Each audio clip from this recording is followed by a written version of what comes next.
You're listening to The Human Upgrade with Dave Asprey.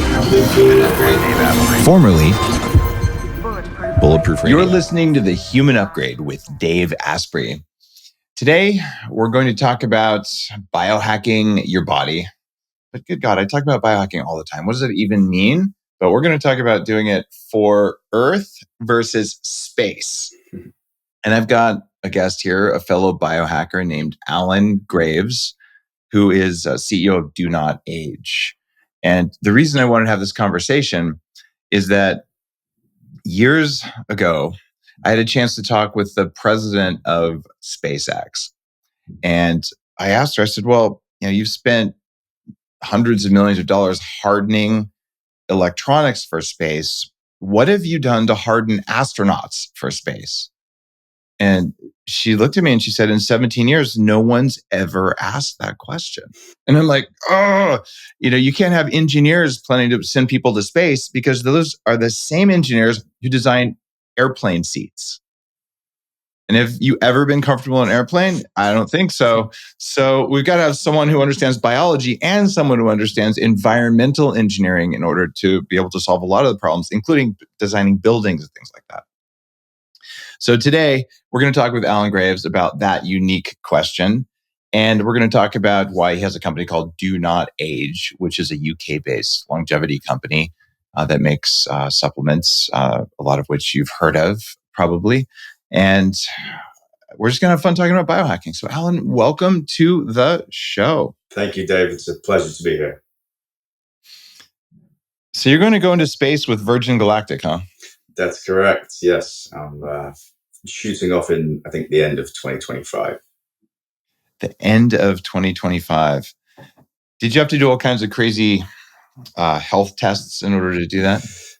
Not yet. But Not yet. There are a lot of, it's quite a rigorous training program to be able to go up to space. But obviously they do it once you're quite close to already being flown up. Are you old enough to remember one of the first-person shooter video games called Doom? I do remember Doom. It's one of the first games I ever played.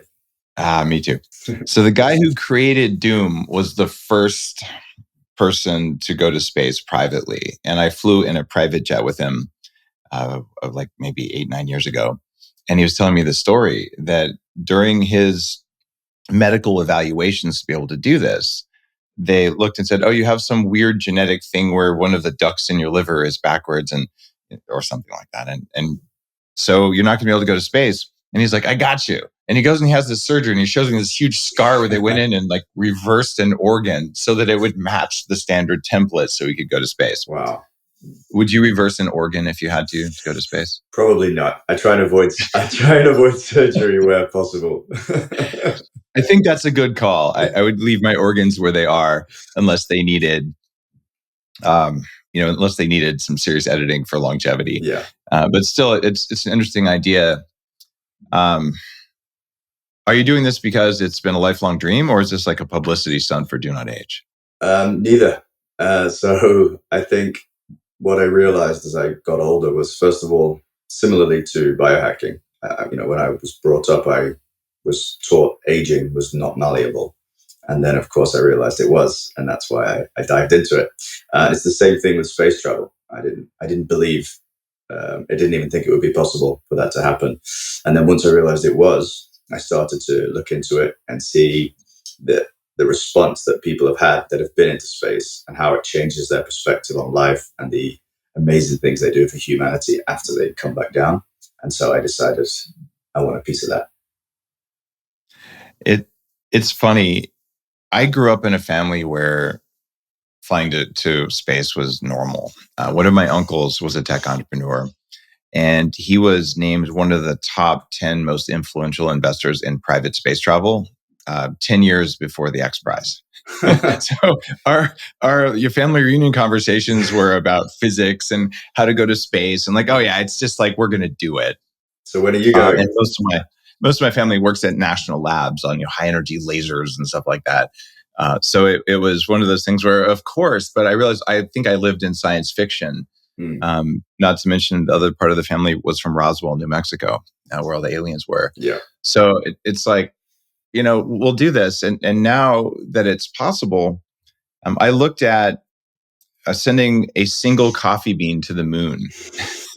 So that bulletproof coffee, back when I ran the company, I'm Yeah. working on reestablishing my control over it. But um, what happened was I was going to send it up with a little bit of extra payload for someone else and get it sent there just to be the first coffee on the moon. And that was for marketing. Just was like, I don't know. That's how humans expand is through chemistry, including coffee. That was my idea. But Nice. maybe just going up with Virgin Galactic is the thing to do. Tell me what you're going to do to protect yourself from all of the bad effects of EMFs and ionizing radiation and all the other things that happen when you go into space. Well, I think ultimately it's about testing. So getting your bloods done before you go. I know that you're a big proponent of testing as well. I don't go quite as deep as Brian Johnson, but I do a lot of testing to stay on top of Yeah. things, and things like an NAD level, sirtuin activity, inflammation markers, things like that. And then obviously I'm going to be relying on the Do Not Age products to keep me healthy. And I think it will work. But if not, then I'll die on my sword, won't I? So testing doesn't protect you from space. Testing just says whether space, damaged your DNA and things like that. So I Yes. mean, same thing. I test everything. I spent $2 million actually probably 2.5 at this point, over the last 10 or 20 years. I don't spend at the rate that Brian does, but those tests you can do them, but like you can predict what space is going to do to you because we have enough data. Yeah. So I mean, you Do Not Age makes enough supplements. I'm assuming you're going to sneak some in onto the air or onto the rocket. Like, how does that work? Yeah. In my luggage. Well, I mean, the space travel is only for a short period of time, so I don't need to take any supplements up with me. And in fact, I'm pretty sure I'm not allowed to as well. So you can't take anything up with you, unfortunately. The spacesuit is designed very specifically. It's made to fit your body. You do get to keep it afterwards, so it's a nice memento. But I will be taking extra. So rather than taking more supplements, I'll be taking a higher dosage, if that makes sense. Higher doses. Yeah, things like the SIRT6 activator, it's our most popular ingredient. We've proven that it repairs DNA, and I think that kind of ingredient is going to be very important for protecting against those things. I was the last guy to interview Dr. Veach before he passed away. Yeah. Dr. Veach was um, one of the preeminent keto researchers and mitochondrial researchers who'd studied them for 40 years. In fact, he studied under Hans Krebs, who, I would say invented, but at least documented the Krebs cycle, which is how mitochondria work. And he was saying in that interview that ketosis is necessary for space travel. If we have ketosis, it'll protect your DNA. And he was so convinced of it. So will you be keto when you go to space? I will not. I probably won't be changing my diet too much, to be honest. Okay. Yeah, like I said, I think I've got things pretty much dialed in and optimized now. Maybe except sleep. I'm still struggling with sleep sometimes. But nobody's perfect. No one's perfect. That's for sure. All right. Then what do you eat?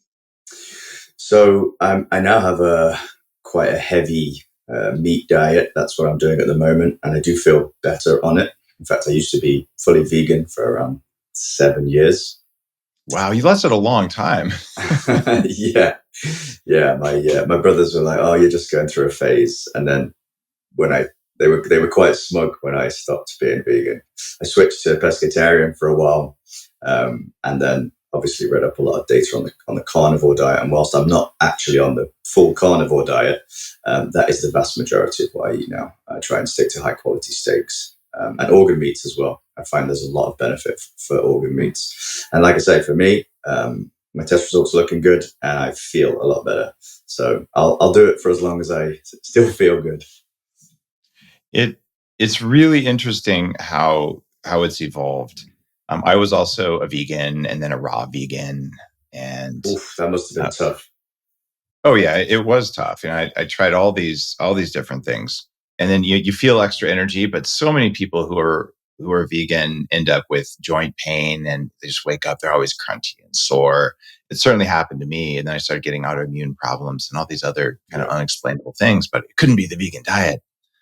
And then when I came out with Bulletproof, I'm like, okay, cyclical, intermittent fasting and keto seems to work really, really well. And you can't eat all the veggies. A lot of these veggies are screwing you up. And then when the first carnivores came out, and I tried that a long time ago for 3 months, and it actually screwed me up as well, but it was pure carnivore. What you realize is that um, there's not a lot of toxins in meat, but there are some things in plants, like the stuff you have in your Cert 6 product, things that you actually need from plants, and that not all plants are created equal. So my prediction was that they're going to end up going from, oh, I only eat meat to I eat meat in low inflammation plants. And I'm like, boom, nailed it. Yeah. That's what I do. I eat grass-fed beef and butter, just like you would read about in the Bulletproof diet. And I eat a small selection of plants. But what I understand now, and I want to go deep with you on this, if it's an area that you're conversant in, is that there's a bunch of these anti-nutrients, right? And some of the supplements that you make can help to overcome some of the anti-nutrients from plants. And phytic acid is one that slowly sucks minerals. So if you go to space, you lose bone density. And if you eat tons of things full of phytic acid, like rice cakes and oats and all of that, then magically you can get weaker bones over time. But oxalic acid, which is chapter 1 of the Bulletproof diet, it's probably more nefarious than I believed 10 years ago. This is the thing in like lacy kale and spinach and almonds. And this is an important one, raspberries.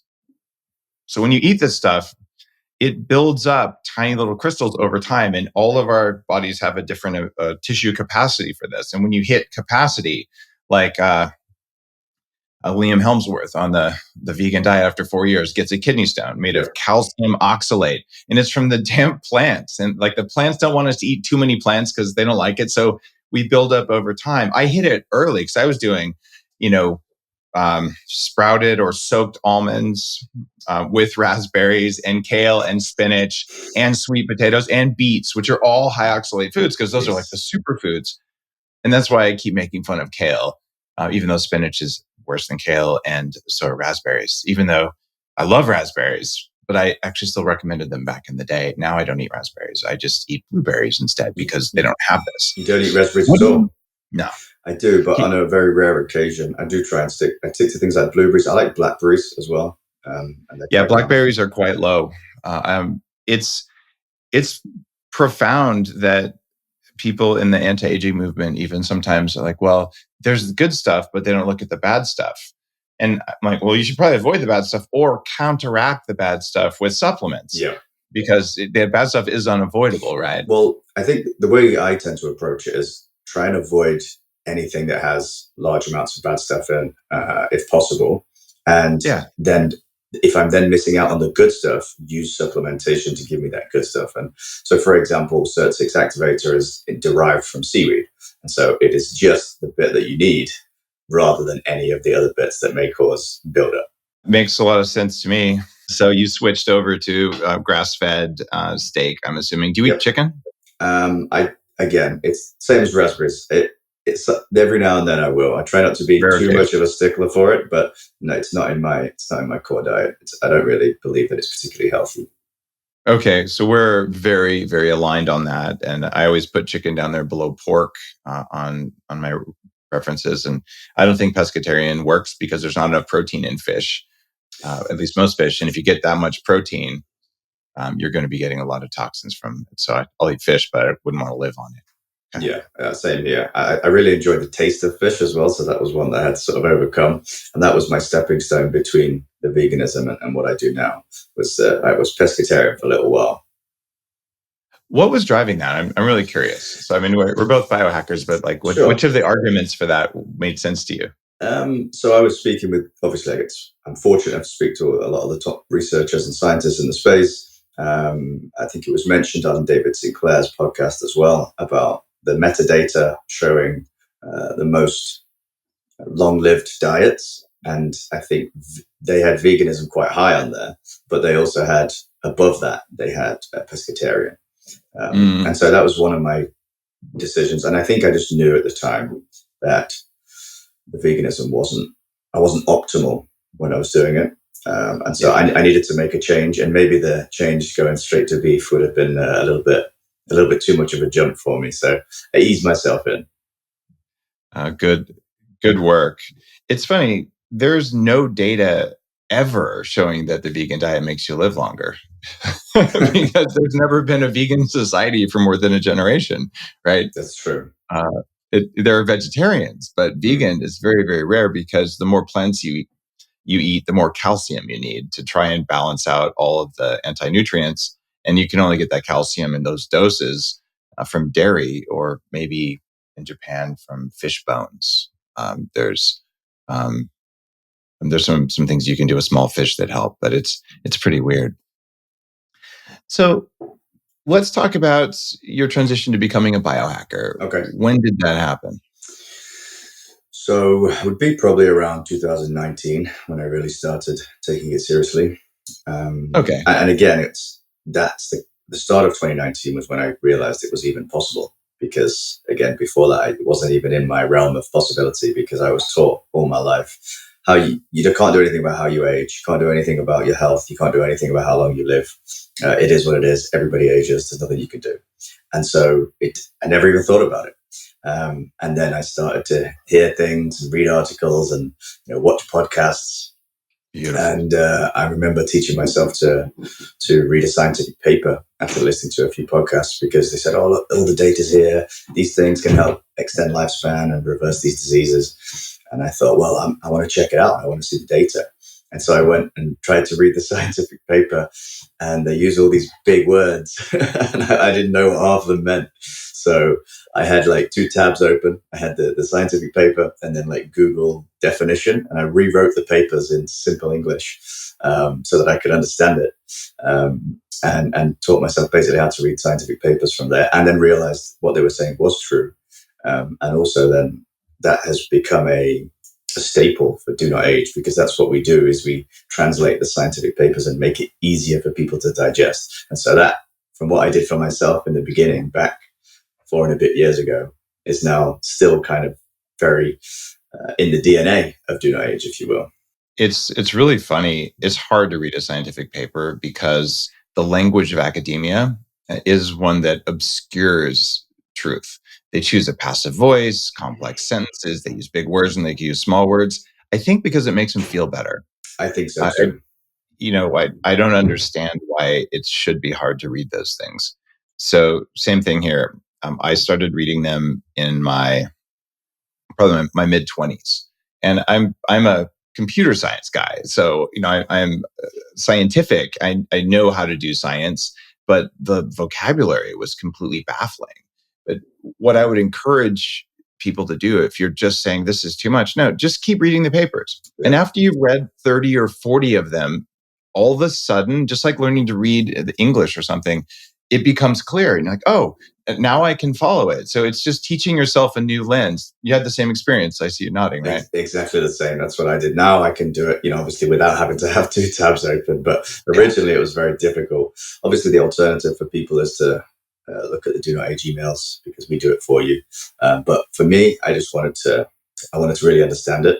And so I did it all myself. And like you say, once you've done it 30 to 40 times, which sounds a lot to some people, but it's really not that. It's really not that much. Then you get used to it, and you can kind of do it relatively quickly. Yeah, you can skim through one, and it feels like a superpower when you first get to do it. Yeah. And every now and then I run across something where it just gets so deep into either equations or into just esoteric cell pathways that, man, this isn't one of the 30 or 40 that I paid attention to. And then I have to slow down and double check, like, why is that? But I just want anyone listening, I want you to know you can do this too. There's no monopoly on that. Mm-hmm. You can read the Do Not Age emails where they translate them. I've got 3,000 blog posts where I talk about these things. And now there are AI tools for researchers that will summarize a scientific paper for you. I don't remember the name of it. I don't have too many AI apps on my phone right now. But if you come across something and you feel like you can't understand it, you can ask an AI thing to translate it for you at whatever level of understanding you have, and it will do that. So the question is, who paid for the paper? Because it's almost like big pharma might have maybe done a few bad things. And even you mentioned David Sinclair earlier. It looks like some of the original, I think it was resveratrol research, um, maybe wasn't like someone faked something back in the day. Did you hear about that? I did. I think that's disputed, and it was a particular molecule, SRT something something. They were looking at. Eventually, GSK, as far as I know, did close down the company. But again, I don't. I think what David Yeah. Sinclair's done for the industry is very commendable. And I Oh, and absolutely. He's been on the show. He's a friend, and I don't know that that was his research specifically. I think it was like someone in his lab, if I remember that. But there was some controversy over it. And the other thing is, one of the biggest things that big pharma companies do, and I've seen this over the last 20 years over and over. There's a promising new treatment, whether it's a device or a drug, they will buy it to kill it yeah, because it works better than what's on the market. And let's face it, if you have something that cures something, well, then the market goes away. And it's exactly. just bad for business. So this has been something they've done over and over. So if you want to figure out how to live a long time, look at what the drug companies buy and shut down, because that's where the gold is. Well, exactly. And this is why I am very happy that we have the protection on Cert6 Activator, because I'm already financially free. So there's nobody's going to be able to buy it off me. We have the contracts in place with the Gorbanova lab, which are that there are in-house researchers, and everybody's doing it for the right reasons. And so we're very happy that we can't be bought out. And of course, as I'm sure you can guess, people have already tried, and we won't do it, which they don't like. So I'm sure they'll come after us some other way. Oh yeah, venture capital is a double-edged sword. I'm grateful that I raised a bunch of money because it allowed me to fund the creation of the biohacking movement. Yeah, But from a personal perspective, I'm working now on reacquiring um, all of the necessary controls in bulletproof so that I can get it to do what I want it to do. But I truly think there wouldn't be biohacking if I hadn't worked with external funding on it. But it's a double edged sword. I recommend entrepreneurs when I coach them all the time. Guys, let's avoid funding specifically from professional investors. Get your money from true believers, family offices. There's plenty of yeah, deca millionaires and billionaires who want to live forever. And actually, they could donate the money or they could invest in a startup that might work. And the pleasure that uh, a wealthy person gets from helping someone become possibly wealthy and helping someone solve a societal problem, it actually feels better than just giving the money away. And yeah. I think there's room for both. I donated the first $50,000 to the X Prize Foundation that became Elon Musk's $100 million carbon capture X Prize. Yeah. So it's okay to donate, but even that is a competitive thing. And I've donated a bunch to wells in Africa and schools for girls and things like that, mostly to support people who I think are doing amazing work in the world, the water charity, the Women's Alzheimer's Project. But if I could invest in a company where someone has fire and they're ready to go solve this big problem, it feels better. So Yeah. this is a message for everyone listening. You can go to professional investors for money, but their job is to slowly peel away your rights and to put controls in place versus people who are true believers in your mission and your cause. And And I'm fortunate that many of those people also invested with me. So I think just time believe in right. horizon's a big thing as well. Like, a lot of people think, right, how can I make a company that makes money or loads of money straight away? Look at a longer time horizon and you will win in the long run. Um, you know, would Do Not Age could be super profitable if we didn't do all this research and put millions into research every year. But we're looking at it long term. Now we're doing it for people's health, but ultimately, even if you were looking at it from a business perspective, it's still a smart move because we're going to be in a great position in 100 years' time. Whereas, like a typical supplement seller, 99% of them aren't going to be around. So It's true. There's a lot of pressure on the supplement industry, and in some countries like Canada, they just basically shut down the supplement industry with recent, with recent regulations. I've lived in Canada straight for 12 years, and I live in Canada and Austin, and it's almost impossible to buy quality supplements up there. It's getting harder and harder, and they're making it almost as expensive as buying pharmaceutical drugs, and it's drug companies doing that. Are you worried that you'll just get regulated to only being available for pets or something? No, I'm not. I'm not concerned. We've already overcame. We've got to the size we've got to. Largest NMN supplier in the world. Cert6 activators, obviously a huge deal. We have Sulfura Boost as well. We've got there within 4 years of the company being around. So obviously there's been a ton of hurdles in that time. So any hurdle that any kind of regulator or anybody throws at us, we will overcome it. And again, it helps to be in it for the right reasons, because it's not a matter of, should we do this? Do we need to do this? It's, we're doing this. How do we do it? I just see it as problem solving, just like, every entrepreneur needs to do. That's what hackers do. If you can't just do it the normal way, you go around underneath or do something disruptive. You started with 3 products that do not age. You had NMN, Resveratrol, and berberine. Yeah. And now you've got a bunch of longevity products. What's going on with NMN in the US? Because it's become very, very difficult to get. Can you walk me through what's going on? I could do my best. The FDA aren't very talkative. Really? The FDA, they're such good people. No comment, Your Honor. What's essentially happened is towards the end of last year, which is 2022, they announced that NMN couldn't be sold as a dietary supplement in the USA. Then it turned out to be just like NAC a couple of years before it, where they had said that once, but then after that, everybody could still provide NMN, and it was no issue. We certainly didn't see an issue for it, because the case of whether something's a supplement or a drug is usually, if it's already been marketed as a dietary supplement for a long time, then you can't then just come along and say, actually, I'm going to make that a drug. But it seems like that's what they're doing. And the FDA seems to be on their side. And so I think the less I say about that, the better. I don't want to. Yeah, maybe because you're in the you're actually selling the product directly. Yeah, but I also think that whatever happens, Do Not Age will always make sure that there's a high quality NAD booster available for everybody all over the world. For listeners who are new to the show or new to biohacking, NAD is a very important anti-aging molecule. I've written about it in multiple books, and it makes your mitochondria work better. You can do it intravenously, and it declines as you age. And NMN is a potent way to raise NAD.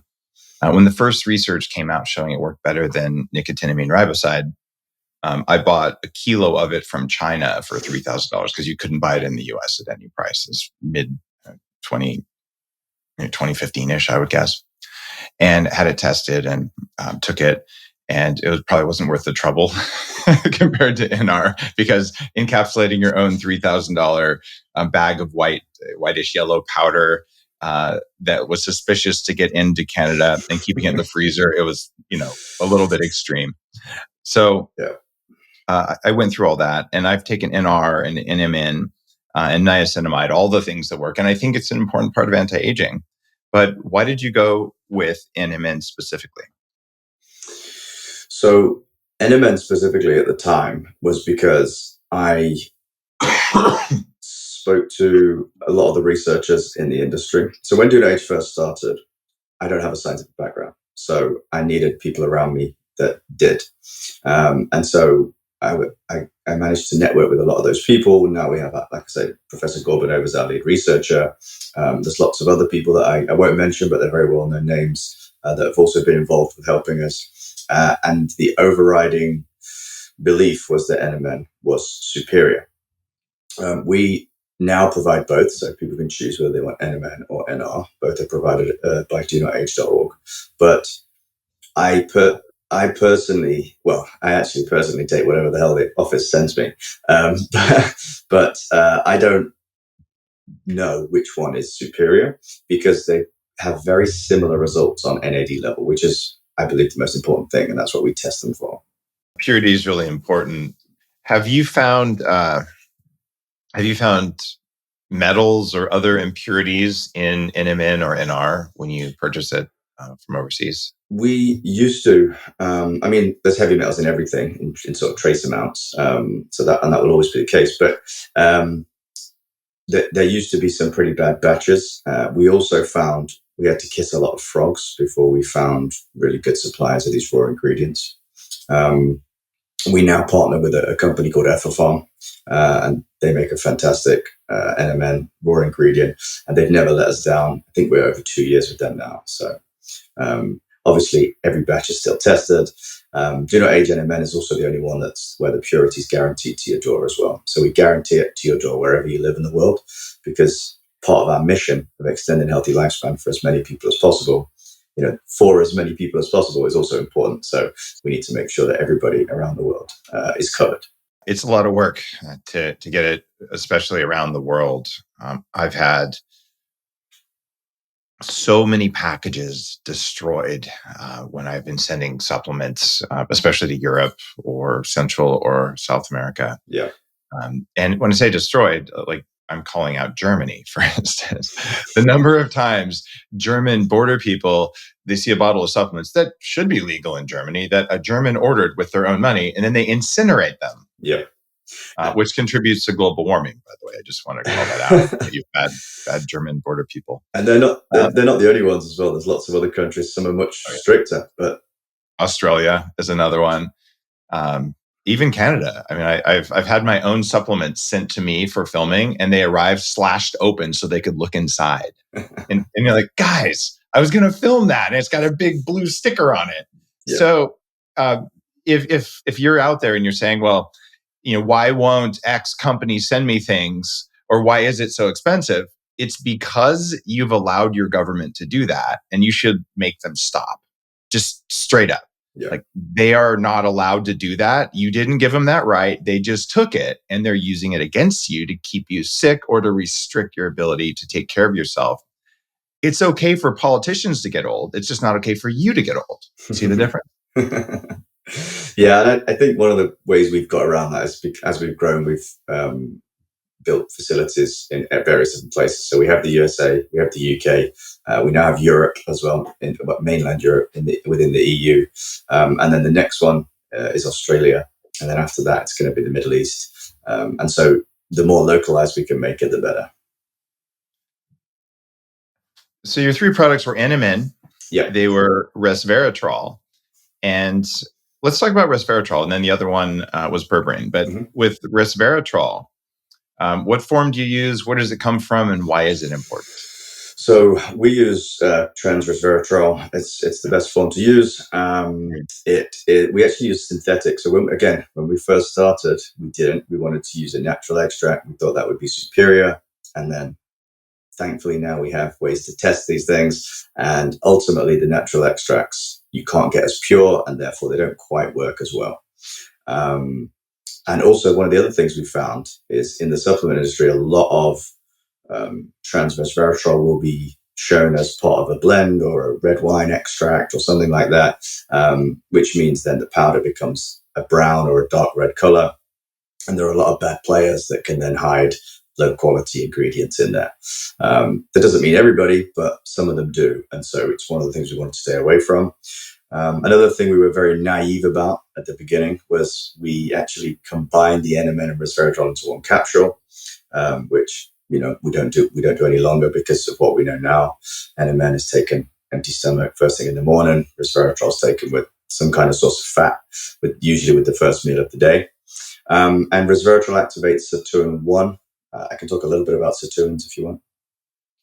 Sure, let's do it. Yeah, so essentially longevity proteins for anybody that's listening, they go around and do the repair work in your body. Aging really is just an accumulation of damage, and then that damage needs to be repaired. When you're young, your sirtuins, they go around the body doing the repair work very quickly, very efficiently. And as you age, your sirtuins slow down, you have less of it. And these longevity genes need reactivating. And so resveratrol activates sirtuin 1, and there are 7 of them. aptly named sirtuin 1, sirtuin 2, etc. And sirtuin 6 is the most important one.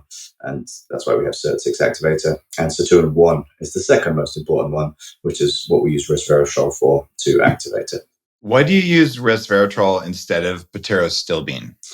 So pterostilbene just doesn't have enough proof behind it. The only papers I've seen that have recommended pterostilbene over resveratrol are ones that where the resveratrol is very poorly absorbed when you don't use fat with it. If you just drink it with water, it's and I mean very poorly absorbed, like 5 to 10%, which is extremely low. So those papers show pterostilbene is having a bigger effect than resveratrol, maybe because it's more easily absorbed. But we believe resveratrol is actually a better activator of sirtuin 1 when it's taken correctly with the source of fat. So you might do something weird like take Danger coffee, put in some butter and some MCT, blend it right up, and magically all of your fat solubles like vitamin D would absorb even better. There you Who go. would have thought, right? Yeah. Yeah, exactly. So that was why you went with resveratrol. And I agree with you. If you properly identify the actives, you can get a synthetic that works really well, as long as you're paying attention to things like isomers. Are you getting bioidentical molecules? Or are you getting half mirror image molecules? Did you solve that problem? Yes, we did. Well, I say we did. We paid somebody to solve that problem. So that's how most of us solve problems, right? It's the same. It's the same as when I say we do research. I'm not in the laboratory. I don't do the research. Our scientists do the research. Yeah, you're just one guy, so you do some of it, but you're aware of it. Yeah. All right, so you solved that problem. And there's another thing that happens, especially in the world of pharma, where there's an assumption that one thing is the important thing. And there's no actual data or proof that it's not three things in the right ratios. So they'll tend to throw away a lot of things that are part of the solution in the eternal quest to find the one active ingredient. Yeah. But I think we should just assume there's always 6.7 active ingredients. And then our whole world would look very different because we would start filtering for complex effects. And this is why biohacking and systems biology is different than big pharma and even a lot of Western diagnostic medicine. Is well, there has to be a cause. Well, was it diabetes or lack of sleep? Oh my God, they go together, right? So that's why biohacking is creeping in. We're sort of surrounding and soaking into the world of medicine. And there's so many doctors who listen to the show because it helps them to think about it differently so they can help their patients better. Yeah. So I'm always inspired when I see doctors working on longevity and aging and performance instead of how to set broken bones. We need both. Definitely. And we do help a lot of them.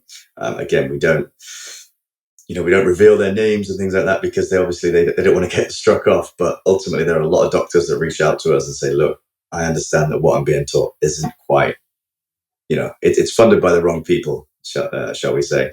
And so can you help me, with this kind of functional medicine? And we do help them.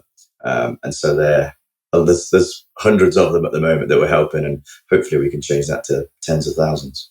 Let's talk about one of my favorite anti-aging products that I've been taking for 5 years now. I've given talks on it at higher-end anti-aging conferences, and it's one that I see that you guys sell. Calcium AKG. Yeah.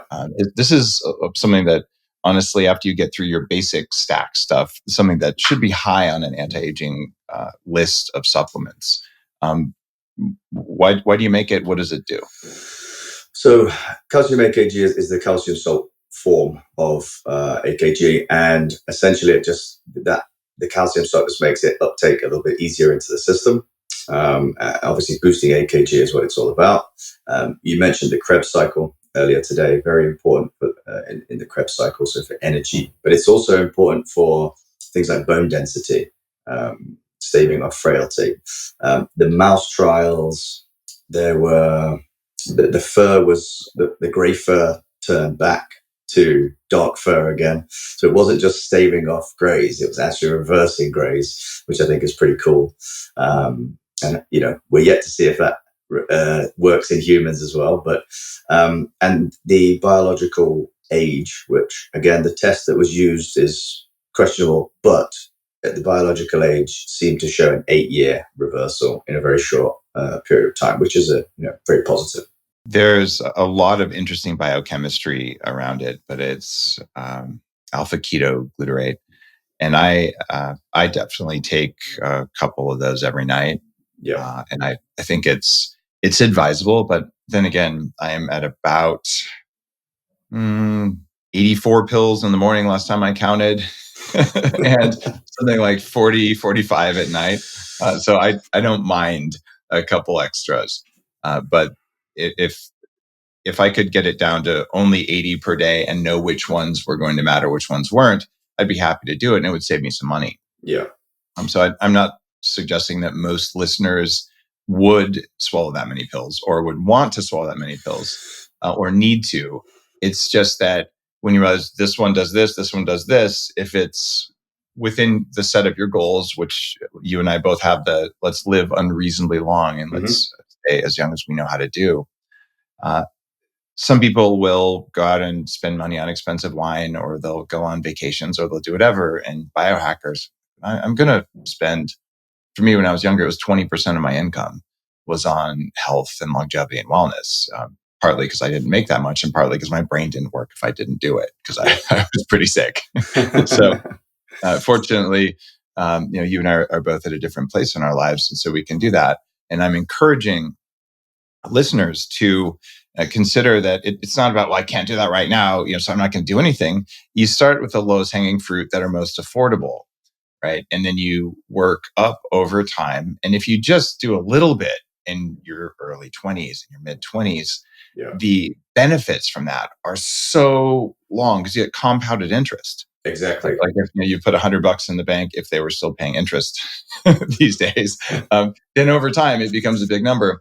You put just a little bit of care into your biology and anti-aging, and well, okay, now you have 80 or 90 or 100 years of those benefits stacking up. So I wish I would have known what to do better in my early 20s because I was trying. There just wasn't good data. Today, you have amazing data, and you can say, all right, maybe I'll start with resveratrol. Maybe I'll start with one of these other compounds, and maybe you'll match them with where your problems are. You can't sleep, do that. Stress, do that. Yeah. And you guys have a bunch of cool stuff to do that. Yeah, I completely agree. And there are some really entry level products that aren't expensive at all. You've got your omega-3s, creatine, collagen. There's all these things that you can take now that are extremely low cost if that's what's putting people off. The one thing I would say is prevention is so much easier than cure. So don't think because you don't have huge issues now that you're not aging every day. And like I say, if you prevent it, it will actually end up costing you a hell of a lot less in the long run than if you're trying to cure it down the line. Oh, yeah. Prevention is so much more important. It's one of the reasons that I used to run an anti-aging longevity nonprofit group outside of Stanford University in Palo Alto. And I was maybe 25, 26 when I joined, and I was the only guy under 60 in the whole place. And about 100 people would meet every month, and we'd interview the leaders in the field back when you weren't really supposed to be doing longevity research because it was impossible. Yeah. And finally, they asked me to be president and chairman of the group because I was so excited about it. And I was just learning from these old guys and older women who were just reversing their age, and they had so much more energy than I did. I'm like, I just need some of that energy. And that was what showed me it was possible. And one of the more inspiring things was my friend Mike was 88 at the time, and he'd call me at 11:30 at night, just all excited about this stuff. And like, we got to work on this. And I'm kind of getting tired. And he just really had more energy than me. And he ended up falling in love with a much, much younger woman. And people say, oh, that's stereotypical. It was one of the things where he had the energy and like the youthfulness in his mind and his body and in his energy that it was a good match, right? And few people can pull that off. And he'd been doing it for 50 years. It's amazing to see. Yeah, like what you're going to look like or I'm going to look like as we age because of this investment, assuming things go according to plan, we have a much higher chance of this, right? Oh yeah, definitely. How old do you think you're going to live? I don't like to put a cap on it. I don't see why we should. But Mhm. I mean, just with what I'm taking now, it's going to be definitely in past 120 and still. And when I say live, I mean healthily. Yeah. Live for me isn't about whether you're actually breathing in and out or not. Living means a lot. Living means a lot more than that. There's a lot more to life. But in order to enjoy everything life has to offer, you need to be able to move your body. You need to be able to think with your brain. It's funny. 120 is our current best. So you're saying I can do at least as good as our current best with all the stuff you're doing. Is that really Yeah. your number? No. I'm going to do a lot better than that. But I'm Okay. just, I'm, I'm like at least 180 is my number because I just want to do 50% better than our current best. well, yeah, that's fair enough. But I'm just talking about literally what I'm taking today. If nothing changes and we stop all the Mhm. research, we stop everything, and Okay. I just keep doing what I'm doing today, I will be as healthy as I am now when I'm 120. Okay. I hear But you there. But because of the exponential increase, we could actually do with some do not age copycats as well. Because imagine if there was 10 do not ages, and so all this money, like 10x the money, was plowing into research, it would speed it up even more. But because of human greed and some of the bits and pieces, that's not going to happen anytime soon. But I do still think that the growth in research is exponential. AI is moving in as well, which I believe will help eventually. It's not doing too much right now. I'm sure you've read the recent news articles about trying to find certain molecules using AI. They've not Oh, been, yeah. I'm not sure how accurate they are at the moment, but again, the testing and the research Mm. will show us that in time. There's some accuracy there. In the very first year that a company called In Silico Medicine was founded, Alex, the founder, and I chatted about it a few times. And Yeah. he's using it now for pharmaceutical discovery, but at the time he was actually finding natural compounds that would work for anti-aging pathways. Yeah. And the first supplement based with AI was actually launched by the Life Extension Foundation, and Mm. it was with In Silico's technology. Yeah. That was almost 10 years ago. So it's getting better. I don't know that ChatGPT is very good. In fact, I tried using ChatGPT just to see if it could formulate something as good as me, and it was embarrassingly stupid. Yeah. And it's just not there yet. Not The other quite. thing that you'll understand, AI is trained on history. And if Yes. you are making the future, it doesn't work because innovation and discovery is nonlinear. It's you don't get it's an exponential curve. If you look backwards, the curve is like this, and if you look forward, the curve is like I this. couldn't agree more. So the creation of new things isn't going to come just from AI, but it makes it a lot easier to accelerate the curve. So you don't look Yeah. at the past only to see the future. You have to see the future and look at the past. Exactly. But yeah, in answer to your question, infinity. Infinity and beyond. I like that answer. Exactly. All right. Let's talk about one of my favorite supplements. Back in about 2012, I launched the first major collagen brand, which was Bulletproof. I pushed Yep. collagen peptides on Dr. Oz show. I like to think I made it into $1 billion business. There have been companies who launched with very similar messaging who've exited for $800 million and things like that. You're still a major fan of collagen peptides. So talk to me Yes. about why you're a fan, and I'm going to ask you about dosing. Okay, so one of the main reasons I'm a fan of collagen peptides is actually the costing as well as the results, because again, it gives people that, Mm-hmm.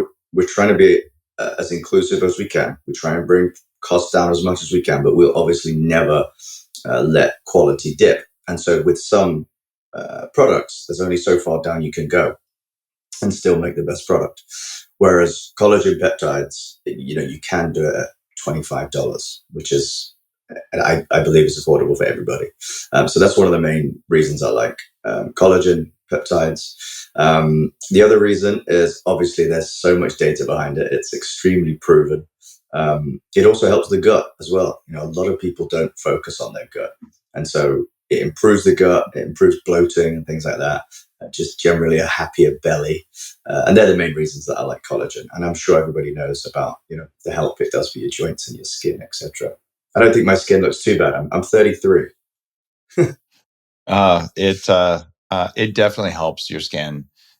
There's great data to show that collagen peptides help your skin and joints. I used to have joint pain throughout my body, especially my knees. I had arthritis since I was 14, and I just don't have those things anymore. It's remarkable. How much do you take every day?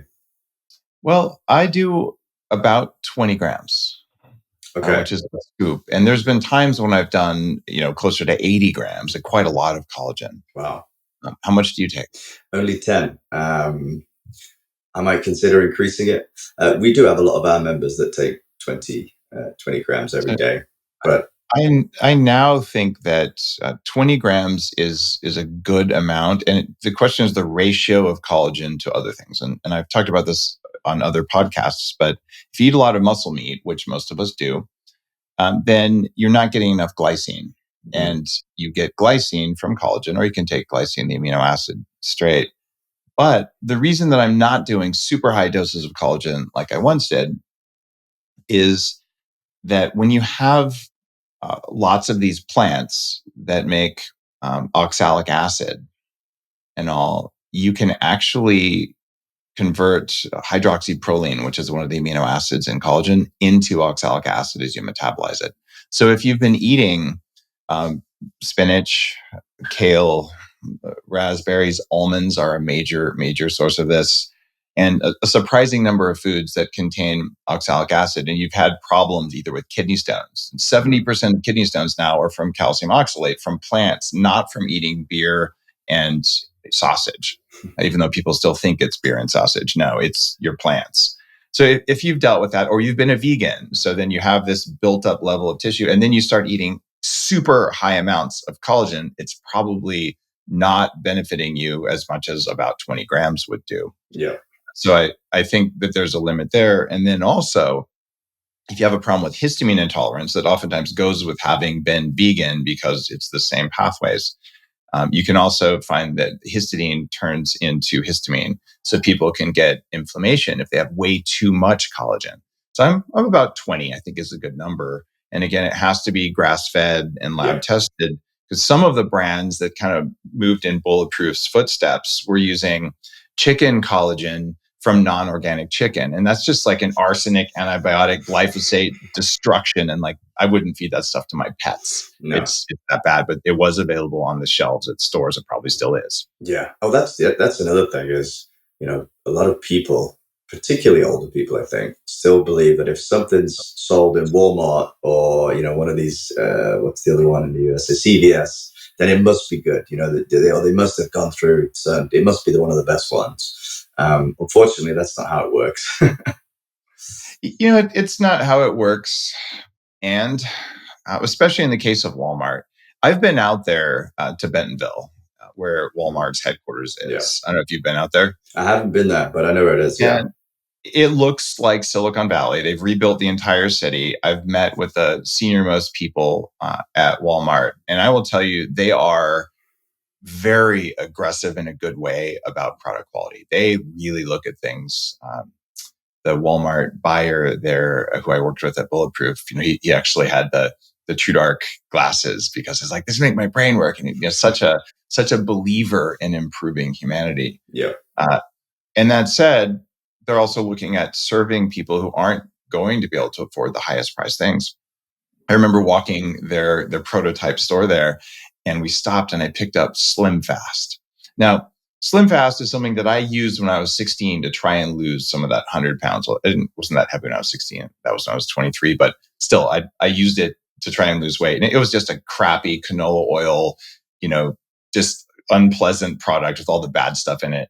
And I turned over the label and it said butter and MCT oil in Slim Fast. And I'm like, yes, I'm winning. The world is changing. Saturated fat actually does good things for you. Yeah. And even the guys at Slim Fast figured that out, that they wanted efficacy, and Walmart was selling it. So I'm gonna say that Walmart is the largest seller of organic cotton and organic foods in the U.S., and that they they've said, in fact, they told me, they said, we would buy more organic cotton, but there isn't any more to buy.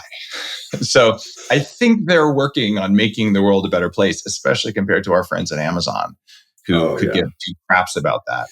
So Oh, if I had Amazon's the ever worst. choose, Amazon's the worst by a long way. In fact, we're the ones that bought all the NMN that's available on Amazon, tested them, and none of them contained what they said they did. There was a few that were close, 80, 85% of what they actually claimed. And then there was another few that was up 20, 25%. And then the rest of them, about half, were zero NMN whatsoever. In fact, I think what we did was repeated by Chromadex a couple of years later, and they published their results. We didn't publish ours. We just told Amazon and said, hey, guys, just so you know, there's a big issue here. You should remove all these. And Amazon went, thanks for letting us know.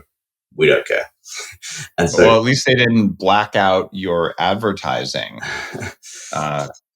Yeah, they've done some dirty stuff.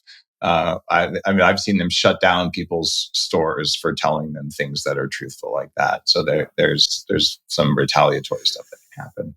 Unfortunately, Amazon's just a race to the bottom. And again, there's still a lot of people that don't understand how Amazon works. They think, oh, I'm buying this from Jeff Bezos, and it's like, no, it's just a marketplace. And so there's no proof needed. You could take some flour, put it into a capsule, put them into a bottle, and make Dave's supplements tomorrow, and say, yep, this is unicorn poo, and then just put it on Amazon, and they wouldn't do anything about it because they just want to take their cut, right? And so when you have that kind of open marketplace like that, it attracts all the bad players because they'll just say, oh, well, I'll say this is NMN, and I'll put something really cheap inside, and I'll charge a lot lower than everybody else. And then a poor, unsuspecting consumer comes along and goes, oh, I'll buy that one. It happens all the time, and sometimes it's even counterfeiting a major brand on Amazon. But if you go to Costco or Walmart and you're buying something on the shelf, those guys really do vet what's in there to an extent that I'm surprised. I'm not saying the fish oil isn't oxidized if it's the cheap stuff. You want to get the good stuff, but the thing that you can do if you're listening to this and you're saying this is wrong, well, take the little extra trouble of going directly to the people who make the supplements and buying from their website. It's not that hard to do. And, you're willing to leave a tip for a barista who makes you a cup of coffee. Leave a tip for an entrepreneur just by buying from their store. And most of the time now, there's a little button that'll fill it out with your wallet information. So it's not hard to do it anymore. But you'll probably like your life better in 10 years if you do that, because you'll get the real stuff, and the companies that make the real stuff will still be around instead of there being, one monolithic food manufacturing company that makes kibble for all humans. And that's the direction certain people are trying to take things. And frankly, I'm not going to allow that to happen. And I don't think you should either. No, I completely agree. And it's also about things like fillers as well, and corner cutting. And, as you mentioned, if there's just going to be one manufacturer of kibble, for example, then who's going to hold them to account, Exactly. Well, this is a fascinating conversation, and it makes me happy that it was only 2019 when you discovered the biohacking movement. Going to come to the biohacking conference next year? When is it? It's going to be midsummer, and it's the one that launched the biohacking movement. A few thousand people come. It'll be in Dallas coming up here. Biohackingconference.com. Well, I'm a big Texas fan, so yes, I'll definitely go. As long as I'm booked enough in advance. So you're telling me now, which is great. So yes, I can definitely come.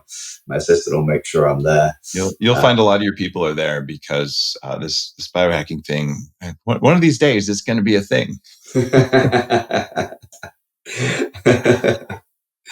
Nice. Thank you so much, Alan, for coming on The Human Upgrade today. And I wish you luck in not aging ever. Thank you, Dave. I've really, really appreciated it. And thank you for everything you've done for the biohacking movement as well. You're so welcome. You're listening to The Human Upgrade with Dave Asprey.